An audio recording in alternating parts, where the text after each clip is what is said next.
ისრაელ-ირანის კონფლიქტის ფონზე შემცირებული ტურისტული ხარჯები 23 ივნისის შემდეგ მცირედით გაიზარდა. როგორია მაკროეკონომიკური ტენდენციები? რამდენიმე წუთში გიყვებით.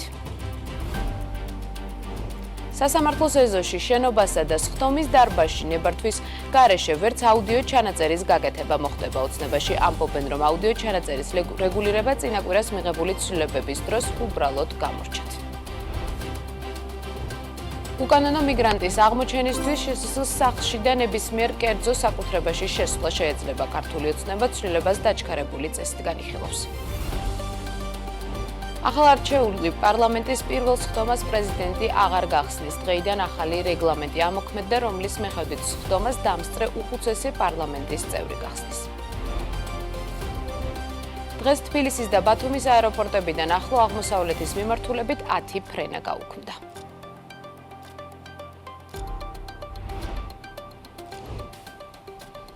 მოგესალმებით, ეს საქმის კურსია დღის თავარ ბიზნეს და ეკონომიკურ ამბებს მე ჟურნალისტი ანუკა ჯოხაძე გაგაცნობთ.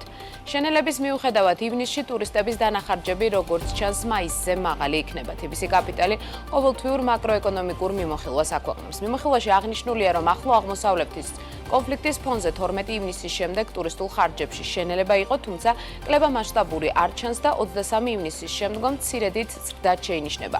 TBC კაპიტალის შეფასებით ისრაელი საქართველოში უცხოური ვალუტის შემოდინების მნიშვნელოვანი წყაროა, განსაკუთრებით ტურისტული შემოსავლების მხრივ.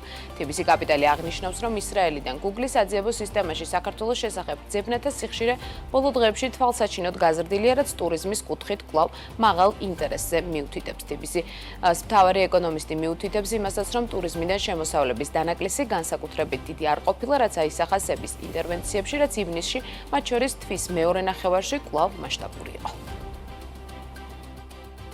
მიუხედავად შენელებისა, ივნისში ხარჯები ჯამურად, როგორც ჩანს, მაინც მაისზე მაღალი იქნება. გარდა ამისა, ისრაელიდან Google-ის საძიებო სისტემაში საქართველოს შესახებ ძებნათა სიხშირე კონფლიქტის პერიოდში ვარდნის შემდეგ ბოლო დღეებში თვალსაჩინოდ გაზრდილია, რაც ტურიზმის კუთხით კვლავ მაღალ ინტერესზე მიუთითებს. ის, რომ ტურიზმიდან შემოსავლების დანაკლისი განსაკუთრებით დიდი არ ყოფილა, ასევე იკვეთება სების მიერ განხორციელებული ინტერვენციებიდან, რომლებიც TBC კაპიტალის შეფასებით ივნისში მათ შორის თვის მეორე ნახევარში კვლავ მასშტაბური იყო. ეს კი ძლიერი დანაკლისის პარალელურად რთულად სავარაუდო იქნებოდა. მეორე მხრივ გასათვალისწინებელია მიგრაციის ეფექტიც. ამ მხრივ აღსანიშნავია, რომ ადგილობრივი ბარათებით არარეზიდენტების ხარჯებში ისრაელის მოქალაქეთა წილი ბოლო პერიოდში მზარდია. ეკონომიკური ზრდის შეფასება კვლავ ჩვენს მოლოდინებზე მაღალი რჩება, ინფლაცია გარკვეულწილად მომატებულია, ხოლო ლარის მხარდამჭერი ფაქტორები ნარჩუნდება. ამის შესახებ TBC კაპიტალის მაკროეკონომიკურ მიმოხილვაშია ნათქვამი. საინვესტიციო ბანკის შეფასებით უახლოეს ინდიკატორებზე დაყრდნობით უნაღდო დანახარჯები მაისში გაიზარდა და დღევანდელი მდგომარეობით მოსალოდნელია, რომ ივნისშიც უფრო ძლიერი იქნება. TBC კაპიტალის განახლებული პროგნოზით ინფლაცია წლის ბოლოსთვის 4,1%-ის ნაცვლად დაახლოებით 4,5% იქნება, რასაც დიდწილად საკვებზე ფასების ზრდა განაპირობებს. ამასთან შენარჩუნებულია ძლიერი წმინდა სავალუტო შემოდინებები, დეპოზიტების თანდათან უკან ლარში კონვერტაციები და აშშ დოლარის გლობალური სისუსტე. TBC კაპიტალის შეფასებით ამ ფონზე სებმა სავალუტო ინტერვენციები განახორციელა ივნისშიც.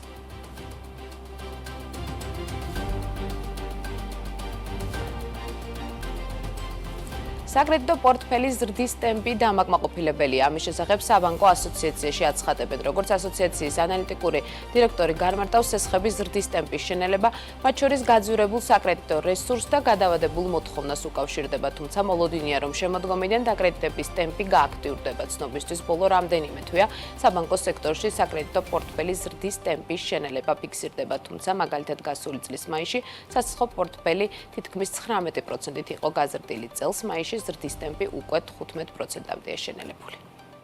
საკრედიტო პორტფელი დეკემბერთან შედარებით გაზრდილია 5%-ით, ხოლო წინა წლის შესაძლებელი პერიოდთან მიმართებაში დაახლოებით 16%-ით.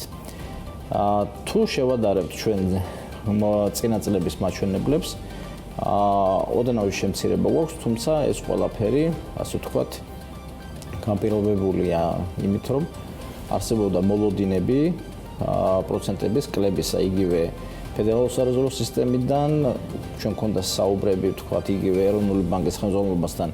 ისინიც ფიქრობდნენ ხوار შეემცირებინათ, ანუ ჩვენ ვფიქრობთ, რომ ეს იყო გადავადებული მოთხოვნის ბრალი, ყველა ელოდებოდა, რომ შეიძლება საფოსტო განაკვეთები შემცირებულიყო და შესაბამისად შემდგომში აიღებდნენ ასე ვთქვათ წესს. თუმცა სოფლიოში და რეგიონში განვითარებული მოვლენების გამო გარკვეულწილად გარკვეულ პროცენტულს დასადანაც გვაქვს საქმე. უფრო მეტად ასე ვთქვათ სესხების ზრდა მოსალოდნელი არის უკვე საფურის პერიოდის ასე ვთქვათ დასრულებისთვის, თუმცა ბიზნესი ჩვეულებრივად ვითარდება, ბიზნესის სესხები ასე ვთქვათ გაიცემა, წინა წელსაც ორნიშნა იყო, იმის წინა წელსაც ორნიშნა იქნება და ვფიქრობთ, რომ ამ წელს ვთქვათ თუ საკრედიტო პორტფელი დაახლოებით ესე 15-16% გაიზრდება ვთქვათ წლის ბოლოსთან შედარებით, საკმაოდ კაი მაჩვენებლებს აჩვენებს საქართველოს სამაგო სისტემა. თავი აეროპორტში თბილისის აეროპორტში 150 მილიონი დოლარის ინვესტიციის განხორციელებას გეგმავს. გამტარიანობა კი 50%-ით გაიზრდება. თბილისის საერთაშორისო აეროპორტის განვითარების საინვესტიციო გეგმებზე კომპანია TAV Airports-ის პრეზიდენტ სერქან კაპტანმა ეკონომიკის მინისტრ მარიამ ქვრივიშვილთან შეხვედრისას განაცხადა, უწყების ცნობით შეხვედრის დროს განხილული იყო კომპანიის შეთავაზება თბილისის საერთაშორისო აეროპორტის შემდგომი განვითარების შესახებ, რომელიც აეროპორტის გამტარ-უნარიანობის 50%-იან ზრდას გულისხმობს.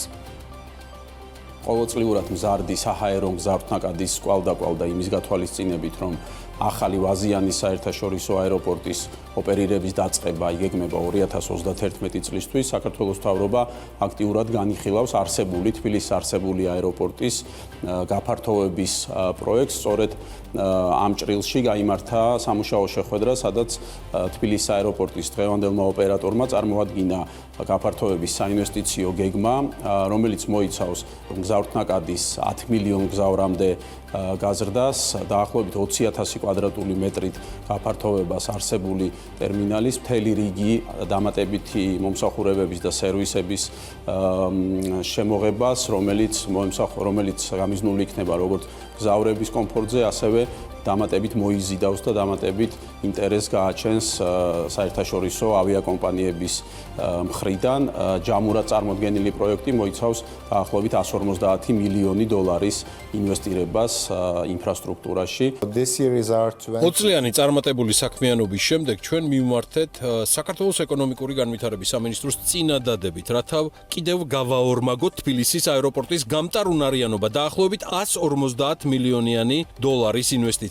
გასულ 2024 წელს ჩვენ 4,700,000 მგზავრი გვყავდა. ახლა თბილისის აეროპორტის გამტარ-უნარიანობის ზედა ზღვრამდე მივდივართ. სწორედ ამიტომ მივმართეთ საქართველოს მთავრობას, რათა შეგვეთავაზებინა ახალი ინვესტიცია თბილისის აეროპორტის გასაუმჯობესებლად და აეროპორტის გამტარ-უნარიანობის წლიურად 10 მილიონ მგზავრამდე გასაზრდელად. ამ მიზნით ჩვენ ნაყოფიერი მოლაპარაკებები გვაქვს საქართველოს მთავრობასთან და ვიმედოვნებთ, რომ შეთანხმებასაც მივაღწევთ. რიტეილ სექტორის წარმომადგენლების ნაწილი აცხადებს, რომ საცალო ვაჭრობის მიმართულებით რეალიზაციის კლების ტენდენცია, როგორც თბილისის ცენტრალში.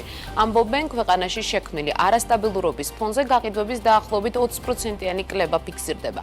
ლევან ყარალაშვილის შეფასებით, მოსახლეობის ქცევა შეცვლილია და არაპირველადი მოხმარების პროდუქციაზე შედარებით ნაკლებს ხარჯავს.